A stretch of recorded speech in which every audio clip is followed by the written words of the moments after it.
Good morning, everyone. I'm doing this video for Linda Gibbons. She has a question about a quilt she's working on. I feel it's easier to explain if I show you what I do.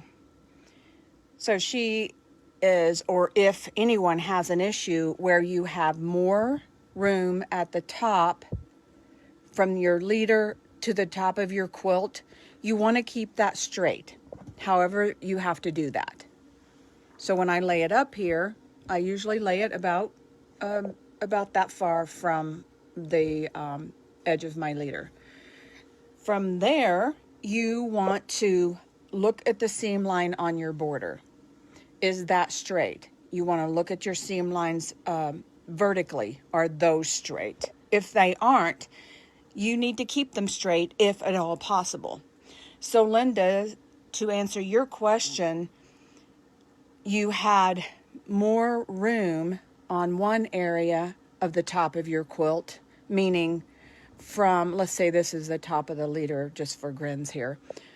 So if you had more room, and my batting, so this is a perfect example. So I've got more room from here to the top of the quilt than I do from here to the top of the quilt.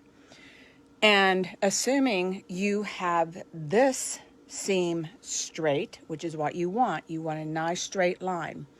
So either the border is bigger, wider from one end or one area to the other, or this seam you have on crooked. So if that's the case, then you've got fullness somewhere in that quilt, and without really seeing it, the whole thing, I don't know what you have. So as you were rolling it on, was this staying, were you getting big area in here where you had fullness and you've just kept it tucked under? If anybody does that, if you've got fullness in a border and the sides just keep getting bigger, then you've got fullness someplace. You don't want to keep pushing it down into the quilt because that's going to distort the rest of your quilt all the way down. Does that make sense? So not knowing the situation with your quilt, Linda, if you want to give me a call in a bit, we can talk about it. But you want to keep these lines straight.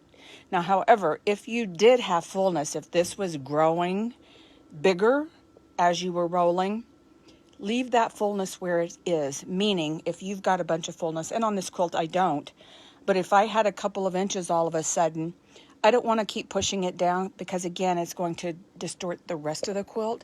So you want to keep it straight and leave it where it lives. So just keep it there and deal with it. But on your top border, I don't know where you're getting it, getting the difference in the size. Is it from having fullness in the quilt and you just kept that straight? Or is this crooked? So again, if you want to give me a call, we can talk about it. But for anybody loading a quilt, your goal is to, no matter what's going in the body of the quilt, and this quilt's perfectly flat, it's a t-shirt quilt.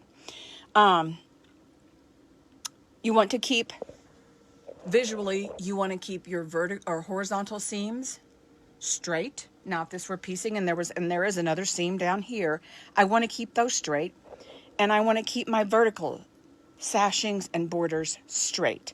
Or if there are no sashing and borders and you've just got quilt blocks, you want to keep those quilt block lines straight.